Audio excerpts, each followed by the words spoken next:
Hello, everybody. It is Thursday in Pittsburgh, Pennsylvania. My name is Adam Bittner, assistant sports editor for multimedia at the Pittsburgh Post-Gazette, joined for our weekly Zeise's Right chat by Paul Zeise of the Post-Gazette. Paul, we took last week off amid all of the training camp opening. There was a lot of work to do for both of us, but I'm glad to be back talking to you now that we've got some camp news to react to.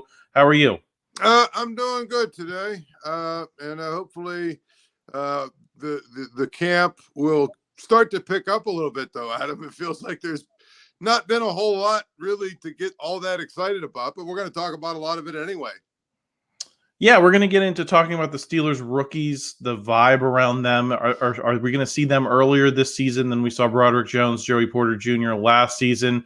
Get into a little bit of quarterbacks talk, specifically why is it so controversial, specifically in the YouTube comments here, Paul. Lots of people with lots of very firm stances about these guys, and I think it's a little too early for that. I'm going to talk about Roman Wilson and the receiver situation with him injured. And, of course, we got some Pirates trade deadline talk. Paul and I were on the Post-Gazette live stream on, Tuesday? But if you missed that, we're going to get Paul's thoughts on all of that. Before we do, just want to thank our sponsor for this episode of the podcast, Pella Windows and Doors of Pittsburgh. There's no better place to get new windows and doors installed in your home than Pella, who can help you save on energy costs year-round. Schedule a free in-home consultation with your local Pella Windows and Doors to find the right product for your home and budget. Give them a call at 866-593-1560 to discuss your project further. That's 866-593-1560 to get started planning on your new windows and doors installation with Pella Windows and Doors of Pittsburgh. All right, Paul, let's get into it with these rookies. There's a lot of buzz about them. I haven't heard a lot of bad words about Troy Fautanu, Zach Frazier, Payton Wilson, Roman Wilson. Even Mason McCormick's been getting a lot of praise, the fourth-round pick guard prospects. And I'm not seeing as much like tempering that enthusiasm as I did a year ago, where there were a lot of people saying, no, it's going to be a while before you see Broderick Jones. It's going to be a while before you see Joey Porter Jr., even though there's a need at cornerback. In fact, those people were correct. It wasn't until later in the season that we saw those guys. I think there's still some of that talk now. I read through Jerry Dulek's chat transcript earlier, and he was saying, he'd be surprised if Zach Frazier's the starting center in week one, more or less, and we're going to have to see a lot more of him in the preseason. But there seems to be a lot less restraint with this rookie class. What's your level of optimism that you're going to see some of these guys in the lineup sooner than later compared to last year's rookie class? Well, I mean, I think that, if you look at the positions, Payton Wilson probably is going to play. I mean, it seems like he's a guy that is going to play. Might not start, but he's probably going to be a guy who will play. Roman Wilson got hurt, so it depends on how long he's out and how much camp he misses in terms of how early he's going to be in. Troy Fautanu, I think, is going to be eventually a starter, but I think it'll be kind of like the Broderick Jones thing where they make him wait a few weeks before they actually let him officially be the starter. It doesn't sound like Zach Frazier is really separating himself at center. It's disappointing. I kind of thought and kind of hoped that they would have him start from day one and just be the center, for continuity's sake the entire season. I think part of it is just this is a different kind of team. If you take away the quarterback discussion, there's really not a whole lot of position battles, are there? I mean, it's one thing. I mean, the rookies are the one thing you can talk about. We know what the running back rotation is going to be. For the most part, we know who at least three of the starting offensive linemen are going to be. We know who the top receiver is. We know who there's just very few position battles. So you got to find something to talk about, Adam. Like, we got to find something to talk about. Joe Starkey and I, every single day for 4 hours, we have to find something to talk about. And you also have to find stuff to write about. And the rookies, to me, I think the rookies, are right now the most interesting thing outside of the elephant in the room, which is the quarterback situation. Yeah, we're going to get to the quarterbacks in a minute, but I also think, there's been a lot of talk about how the running backs are looking in this offense. The tight ends, Pat Freiermuth, Darnell Washington looked really good in the backs on backers drill the other day, by all accounts. Do you think that the rookies are blending in a little bit more because there are other things, at times to talk about in this first week of camp that aren't just Wensbrook, because I feel like a year ago there was nothing else. You know, there weren't really a ton of position battles as well, and so it was a lot easier to focus on Broderick Jones and Joey Porter Jr. than maybe, you know, having a new OC, having some new QBs in the building. Do you think they're blending in a little bit more, and do you think that's going to help them in the long run, maybe with having less spotlight focused on them in the early going? Well, I do think that it'll help from the standpoint of there doesn't seem to be as much pressure to try and get these guys on the field as there was last year. You know, last year people, you know, observers, media types, fans alike, everybody kind of was like, well, they need a tackle really bad, and they also need a corner really bad. Why are these two guys not starting from day one? I don't know that that's necessarily the case this year. I mean, I think people would like to see Zach Frazier start. I think people would like to see Fautanu start, but for the most part, you know, I think that most people kind of like or are kind of okay where the Steelers are. I mean, a great example is that inside linebacker. You know, they've got a Landon Roberts and they've got Patrick Queen. So they don't really need Payton Wilson to do anything other than what his role is going to be, which is probably the third inside linebacker. And I think he'll be an impact player, but and we'll see him out there on the field a little bit. But it's I think that kind of roster. I just feel like, you know, the Steelers rebuild efforts in the, you know, post Ben Roethlisberger era, I think, you know, they're nearly complete. There's still a few positions that probably need some help, but I think that they've transformed the roster in a way that I think there's very few positions where you can say, wow, we absolutely need someone new there. I want to talk a little bit about Roman Wilson. Jerry Dulac is saying in his chat he thinks 2 weeks, maybe more, for him to miss. So this is not going to be a like day-to-day situation, but it's also not going to be a Calvin Austin situation in all likelihood. What's your level of concern there? And do you think this is a situation where, you know, maybe he's getting pushed back to week 9, week 10, week 11 before he's making significant contributions? Because, you know, these camp reps are particularly important for rookies and getting them adapted. And if he misses them, I mean, we've seen with Calvin Austin how much that can set a guy back, hopefully because it's less of a severe injury. You know, you don't see quite the adjustment where it's Calvin Austin going into year 3 and you're still asking questions about him. But still, I'd be surprised if he's like, you know, week 1, week 2, you know, that rookie that's getting traction around the league because he's coming in and making an impact. I think this is going to make it difficult for him. Well, yes. And I think, well, as an aside, you know, we haven't yet seen the annual, let's put Calvin Austin in the training camp a Hall of Fame. I haven't seen that yet, so I'm getting concerned because you know, that's an annual thing where those covering the team have to explain to all of us how great Calvin Austin is, and of course then the regular season starts. But Roman Wilson was the guy that they drafted at a position of severe need, and he was a guy they tried. You know, by all accounts, at the very least, he was going to be their slot guy. I mean, at the very least, they brought him in to be their third receiver, right? And so if you take him out of the mix, I think that's a big, you know, problem. Now, you know, again, I'm not doubting the football acumen of those who cover camp, you know, but you know, when I start reading about Van Jefferson and when I start reading about some of these other guys, you know, and how good they look, it gives me a little bit of like a rash, like an itch. Like, because it's kind of like we know who those guys are. This isn't like these guys are, you know, complete unknowns. There's a track record and a body of work for those guys. So I'm concerned. I mean, Adam, I'm concerned because that's a position we've been talking about for a year now on this show. You know, I mean, this is not no secret that, you know, this has been an issue.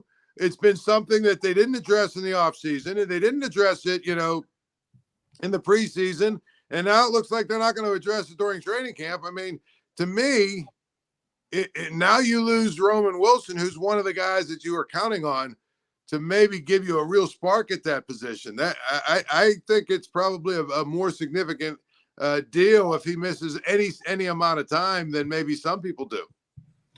Are you deriving any, you know, does it ameliorate the the situation that the running backs and the tight ends are getting a lot of hype and how they're fitting into Arthur Smith's system? And people are loving what they're seeing from Pat Freiermuth. They're loving what they're seeing from Najee Harris and Jaylen Warren. And then maybe Arthur Smith's going to find ways to unlock them in ways that Matt Canada did not. Are you any more hopeful about the receiver situation in that context, or do you think that that's just camp hype that is going to meet the cold, hard reality of first preseason games and then regular season games? Adam, I covered football as a beat reporter for, I don't know, somewhere in the neighborhood of 16, 17 years. I can tell you unequivocally, one of the easiest camp, preseason, spring football stories is new coach comes in, system is incredible, something we've never seen before, and, players love it. So if you're asking me, what I think about, Pat Freiermuth and Mount Washington and all these other guys having these incredible seasons with all these numbers, yeah, their numbers will be elevated. I mean, they'll be, because they're going to, he uses tight ends a lot more than Matt Canada did. But I'm going to reserve judgment that all of them are going to be all pros until I see the offense actually playing against real competition. Well, let me rephrase the question then. Are you worried? I mean, what's your level of concern? Okay, their numbers are going to be up. So if we agree on that, how much do you think that they're going to miss Roman Wilson or some of these receivers down the depth chart? Because I don't know, you and I have talked a lot on this show about how this is not going to be Navy's offense. Like, they're not going to be running the ball all the time with the triple option and throwing like 5 times a game. They're going to need receivers, but there just seems to be enough hype around those guys that maybe you're optimistic that you can hide the weakness at receiver a little bit more than maybe you and I were thinking. Right. Well, I would say this. What do we know about Pat Freiermuth? He gets hurt a lot. So that could be a problem if that's a focal point of what you're doing. But the larger issue is this. I think it's a fallacy to believe you can do it in today's NFL with only one receiver. I just think it's a fallacy. I think they need a second receiver at the very least. It's great what the tight ends are going to do, but you need a second receiver. You need somebody else on the other side of the field to take pressure off of George Pickens. If you can do that, now all of a sudden your tight ends have a lot more room to operate. I think it can work. But if you're telling me that you think the only guy that they're going to have that's really legitimately productive and ready is George Pickens, I'm going to tell you that this offense is going to struggle. Paul, I want to talk about the quarterbacks as well. Specifically, I mean, the comment. I read the comments, folks. I do see them, and a lot of times there's just so much divisiveness around the quarterbacks. People either really believe Russell Wilson's going to be a star and that Justin Fields stinks, and then anyone who likes Justin Fields is a Russell Wilson hater, or the other way around. I think especially more so with Fields. Anyone who says anything negative about his performance in camp so far, is a hater and hates him and has always hated him. And I don't get that. I don't get it at all, Paul, because I feel like the reason we liked these moves in tandem was because these guys complemented each other from an age perspective, from a style perspective, and that the Steelers overall have a very solid situation at quarterback compared to where they were a year ago and compared to the options that were available to them on the market this offseason. Why has this become so heated, and why is it crazy to say, Russell Wilson's probably ahead right now, but, Justin Fields is going to have his chance to play his way into the lineup, and that the Steelers are fortunate to have both of them? Well, I mean, I think part of it is, do you remember last year we had the Trubisky guys and the Kenny Pickett guys, and, even a very small group of Mason Rudolph guys. And basically it was, their guy or bust. And we're going through it again. There are some people that don't like Russell Wilson. There are some people that think Justin Fields stinks. And, it's a training camp argument that they're having a good time, that they're having a good time with, apparently. But I've never understood it. If you're a Steeler fan, all you should want is whoever's the quarterback plays well, and they're all Steelers. at the end of the day. Let's not forget that. Justin Fields, to me, you know what? I'm starting to go into camp where he probably is going to play more than I thought he was going to play. And that's mostly because I'm not sure what Russell Wilson's commitment to playing football really is. And I'm not trying to say he's lazy. I'm not trying to say any of that, but I have a hard time believing. First of all, he's never struck me as a guy who loves to play football. Second of all, his reputation is he's not the hardest working guy on the planet. Third, I have a hard time believing a guy who has $40 million coming from Denver, right? Regardless of what happens, he has, I think him and his wife are worth $300 million plus. I mean, he's at a point in his career where I'm not sure, if we're not going to see this situation where little nagging injuries all year long kind of keep him out of, action or whatever. So it's entirely possible we see a lot of Justin Fields, but to me, I don't get this thing where you love one and hate the other. They're both Steelers. Why not just root for them both, and whoever wins, root for them to do well? Yeah, and I agree with you, Paul. I like just all of that aside with Russell Wilson, you're probably going to see one of them, or you're probably going to get Justin Fields in there for a fair amount of games, and then we can have a conversation about where the Steelers go from here. But, I'm still in the camp of I think that this is a good situation for the team overall, and that's the most important part, and I think people are losing sight of that a little bit. Let's get into the Pirates. Like I mentioned, you and I were on the live stream, so you gave your kind of initial thoughts there. But with a couple days for these moves, Brian De La Cruz from the Marlins, Isaiah Kiner-Falefa from the Toronto Blue Jays, with a couple days to let those moves marinate, how are you feeling about them? Well, I mean, I like what the Pirates did. My only objection, and of course this makes people go crazy and they get upset, I don't feel like they did enough. I think they took a really ultra-conservative approach. And, I'm real happy they've got guys under control for the next year or two. But I felt like they could have done more to get a couple of more players in here to help. And so I like what they did. I think that the trades, are probably going to work out in their favor. I think they made themselves a better team. I think they've got a little versatility with Kiner-Falefa. I think they've got, even what's his name? Nick York. Is that his name? The kid from Boston that they got. They got a little maybe down the road kind of versatility with him. Obviously De La Cruz is the crown jewel of what they got. But I've said this yesterday, I said this, I guess, Wednesday on my radio show, and I'll say it again here. If they don't make the playoffs, if they miss the playoffs, to me, they get an F for what they did at the trade deadline. I know it seems harsh, but to me, this is a team with the pitching they have had all year long.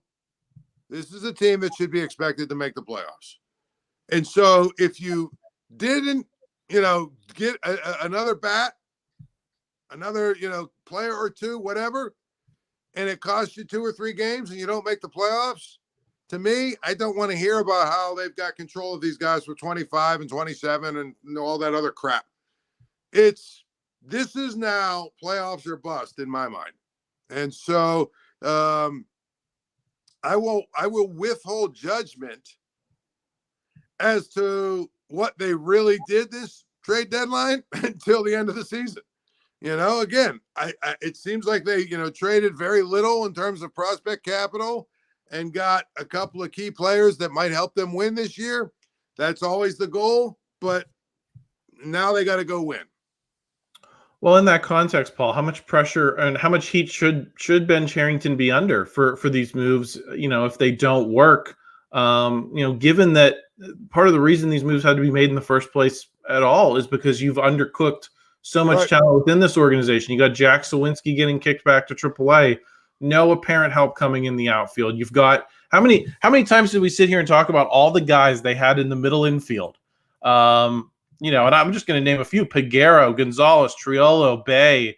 I think there's still some hope that Gonzalez could be, a Jordy Mercer type of solution at second base. But all of that depth that you boasted about for so long, and you looked at as an organizational strength, you've given up on to bring in Isaiah Kiner-Falefa and give up, a rising prospect in Charles McAdoo and the salary to some extent.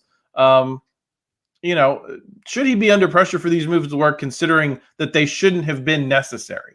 Absolutely. Absolutely. You make a great point about your middle infielders, right?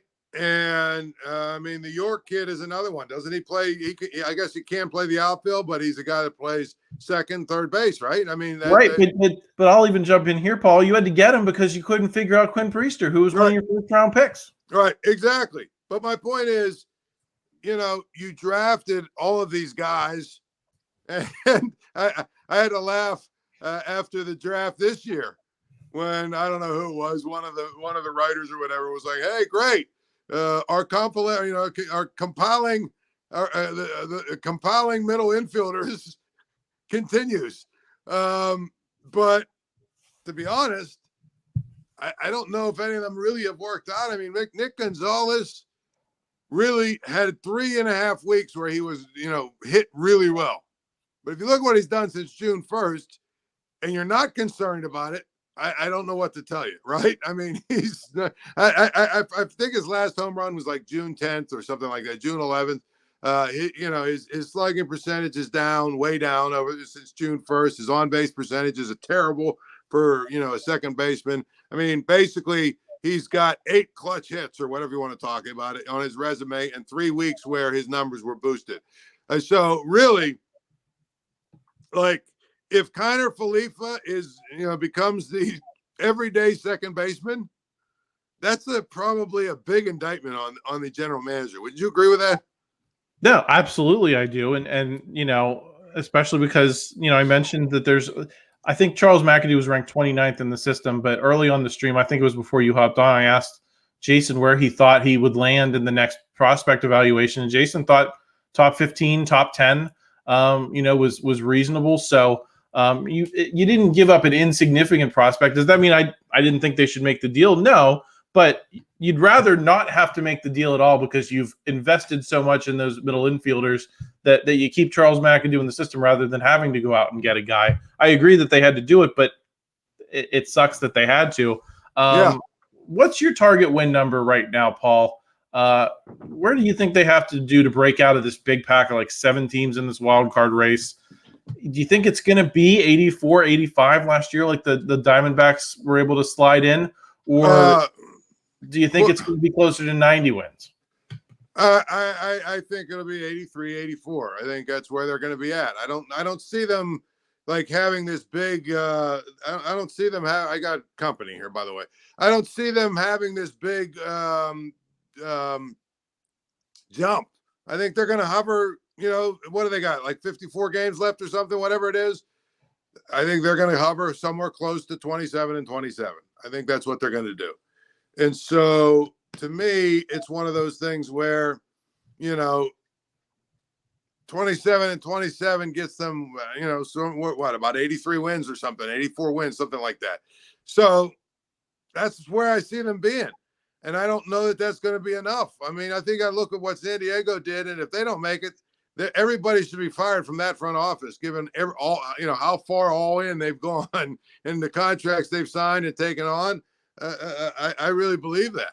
And so, it's going to be interesting to see what this race looks like, but I feel like the Mets are better, the Padres are better, the Braves are better than the Pirates.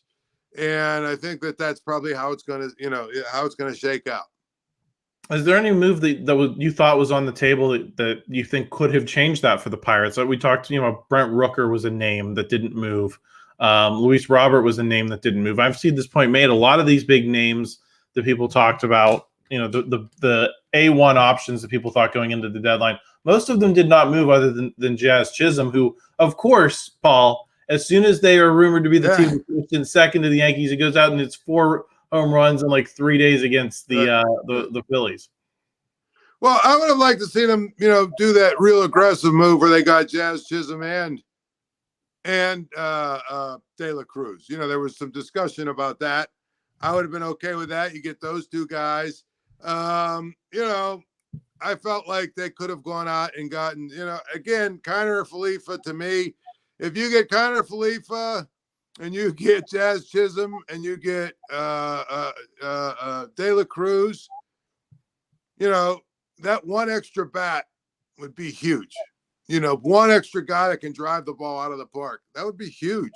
And Jazz Chisholm also runs. He steals bases. He's a really good defensive player. There's a lot that you could have liked about him. I mean, at the end of the day, one more move probably like that might have been enough. I also thought maybe they should, really explore giving whatever the bag of balls or whatever it was going to take to get Josh Bell. Because I thought you bring a guy like that in, gives you a little bit power off the bench. He's a cheap option, even though he costs a little bit of money. The Marlins, I think, or whoever was where was he at? Tampa or the Marlins, wherever the hell he was at, they picked up some of the money on it. You know what I'm saying? So to me, there were some moves that you could have made to make your bench better, to make your everyday lineup better. But it would have cost some draft capital prospects capital, and they didn't want to do that. Yeah, and I mean, Rowdy Tellez is still, I know he's taken a better turn in the last month and a half or so, but his OPS is still 692 overall, Paul. Right. I think the Michael A. Taylor is the big wild card here. A couple of big home runs in Houston. I mean, do you think he's on the verge of taking a Rowdy Tellez type turn for even if it's just a month or two at this point, Paul? I mean, that's all they need for him to do. We're not talking about him doing it for 162 games. Right. No, I mean, I don't know that he'll go as crazy as Rowdy Tellez did, but I think he'll hit better. Yes. I expect him to be the everyday center fielder and give them a legitimate option, as somebody who's going to hit a lot better than he has. And I've said that. Now that you've got De La Cruz, you've got your corner outfield set. You know what? Put Michael A. Taylor in there for 10, 15, games in a row and just see what he can do. Because I think he's hit better than he did. In his career, he's hit better than he has so far. So you got to believe that there's going to be, but I believe that there's going to be a little regression in Rowdy Tellez. I don't expect him to continue to hit 400 or whatever he's been hitting over the last month. The wild card to me, though, is Ke'Bryan Hayes. I mean, he's almost an automatic out right now. And so, and not just that, when he does get a hit, it's a single for the most part. I mean, he's just got no power. I don't know if he can't drive the ball right now, what's going on with him. But, he's almost an automatic out. So that, to me, is a guy that needs to get going. If he gets going, if Rowdy continues to do kind of, he's not quite what he's been doing, but it, continues to be productive. Michael A. Taylor gets, hits better. Okay, they'll be in a good place. Yeah, I think that's the big thing with Ke'Bryan Hayes is, his glove's still very good. I looked it up before the show. He's at 0.9 wins above replacement, despite a sub 600 OPS, which tells you about how really great he is over at third base, which is what makes you he'd be such a good player if he just hit a little bit. And it's so frustrating not to see that. But Paul, I know you got to go. Check out Paul on the radio today. Him and Joe Starkey, fellow Post-Gazette sports columnist, will be on there. We'll be back here next Thursday. Christopher Carter will have the North Shore Drive on Friday. We got plenty more coming from Steelers training camp, so make sure you're subscribed, and we'll talk to you again next week. Thanks, Paul. All right, we'll see you, man.